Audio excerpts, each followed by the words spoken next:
Hi friends, success ലാബിലേക്ക് എല്ലാവർക്കും എൻ്റെ സ്വാഗതം.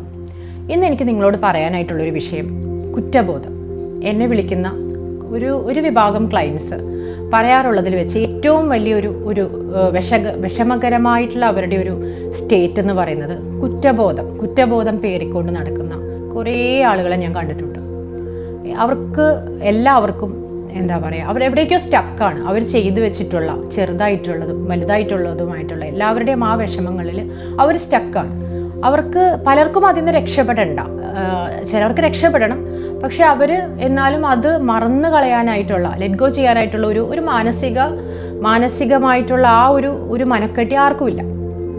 അപ്പോൾ നമ്മൾ ഈ ലോകത്ത് നമ്മൾ സാധാരണ മനുഷ്യരെ പോലെയാണ് ജനിച്ച് വീണേക്കുന്നത്, അല്ലാതെ നമ്മൾ ഏഞ്ചൽസ് ഒന്നുമല്ല. നമുക്ക് എല്ലാവർക്കും തെറ്റുകൾ പറ്റും, കുറ്റങ്ങളുണ്ടാവും. നമ്മൾക്ക് ജീവിതത്തിൽ ഇനിയും സംഭവിക്കാം ഈ തെറ്റുകൾ. എന്ത് വേണമെങ്കിലും ഒന്നും പ്രെഡിക്റ്റബിൾ അല്ല, നമുക്കൊന്നും പ്രവചിക്കാൻ പറ്റില്ല. പ്രവചനാതീതമാണ് മനുഷ്യരെന്ന് പറയുന്നത്. നമ്മൾ എന്ത് നെക്സ്റ്റ് ചെയ്യുന്നു നമുക്ക് പോലും പ്രവചിക്കാൻ പറ്റാത്തൊരു കാര്യമാണ്. അപ്പോൾ അറ്റ്ലീസ്റ്റ് നമ്മൾ ചെയ്തു പോയിട്ടുള്ള ആ തെറ്റുകൾ ഓർത്തിട്ട് കരയാതെ വിഷമിക്കാതെ അതിനെന്തെങ്കിലും പ്രായശ്ചിത്തം നമുക്ക് നമ്മുടെ സൈഡിൽ നിന്ന് ചെയ്യാനുണ്ടെങ്കിൽ പ്രായശ്ചിത്തം ചെയ്യുക. അത് ചെയ്യാൻ പറ്റാത്തൊരു സിറ്റുവേഷൻ ആണെങ്കിൽ നിങ്ങൾ ദൈവത്തിനോട് സറണ്ടർ ചെയ്യുക, നിങ്ങൾ മാപ്പ് പറയുക, നിങ്ങൾ ലെറ്റ് ഗോ ചെയ്യുക, നിങ്ങൾ പുതിയ മനുഷ്യനെ പോലെ ജീവിക്കുക.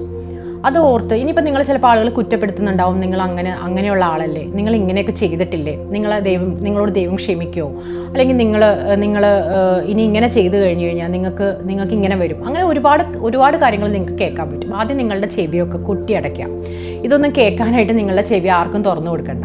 പകരം നിങ്ങൾ ഇനി നിങ്ങൾ മുമ്പോട്ടുള്ള ജീവിതത്തിൽ നിങ്ങൾ എങ്ങനെ ഒരു പുതിയ മനുഷ്യനെ പോലെ ആകാനായിട്ട് ശ്രമിക്കും എന്നുള്ളത് മാത്രമാണ് ഇവിടെയുള്ള ഒരു ചോദ്യം. അതങ്ങനെ ആവണമെങ്കിൽ നിങ്ങൾ ആദ്യം തന്നെ ദൈവത്തിന് മുമ്പിൽ പോയിട്ട് നിങ്ങൾ സറണ്ടർ ചെയ്ത്, ഞാൻ നേരത്തെ പറഞ്ഞ പോലെ തന്നെ സറണ്ടർ ചെയ്ത് ദൈവത്തിനോട് മാപ്പ് ചോദിച്ച് നിങ്ങൾ ആ കാര്യം അവിടെ തീർക്കുക. എത്ര വലിയ തെറ്റാണെങ്കിലും മാപ്പ് തരും, ദൈവം മാപ്പ് തരും. അതുകൊണ്ടാണ് ദൈവം എന്ന് പറയുന്നത്. അപ്പോൾ അതിനു വേണ്ടിയിട്ട് കുറച്ച് പ്രേയേഴ്സ് ഉണ്ട്. ആ പ്രേയേഴ്സ് നമുക്ക് തന്നെ നമ്മളുടെ രീതിയിൽ ഡിസൈൻ ചെയ്ത് നമുക്ക് ദൈവത്തിൻ്റെ മുമ്പിൽ വെക്കാം. നമ്മൾ കണ്ണടച്ച് പ്രാർത്ഥിക്കാം. ഒരു ഡീപ്പ് ബ്രീത്ത് എടുത്തിട്ട് നമ്മൾ ദൈവത്തിനോട് പ്രാർത്ഥിക്കാം. ഞാൻ ചെയ്തു പോയിട്ടുള്ള എല്ലാ തെറ്റുകൾക്കും ദൈവത്തിനോട് മാപ്പ്, ഇനിയുള്ള എൻ്റെ ജീവിതത്തിൽ ഞാനിത് റിപ്പീറ്റ് ചെയ്യാതെ നോക്കും എന്ന് പറഞ്ഞ് നിങ്ങൾ ആ ഒരു ചാപ്റ്റർ അവിടെ ക്ലോസ് ചെയ്ത് ഒരു പുതിയ മനുഷ്യനെ പോലെ ആയി നിങ്ങൾ പുതിയ രീതിയിൽ നിങ്ങളുടെ ലൈഫ് ടേൺ ചെയ്തെടുക്കുക.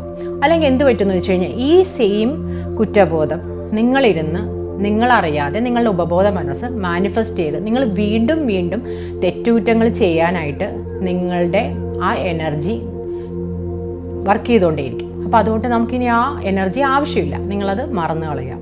എത്ര വലിയ തെറ്റാണെങ്കിലും എല്ലാ തെറ്റുകൾക്കും ദൈവം മാപ്പ് തരും. അത് റിപ്പീറ്റ് ചെയ്യാതിരിക്കുന്നിടത്തോളം കാലം നിങ്ങളൊരു പ്യുവർ സോളായിട്ട് തന്നെ ഈ ഭൂമിയിൽ തുടരുകയും ചെയ്യും.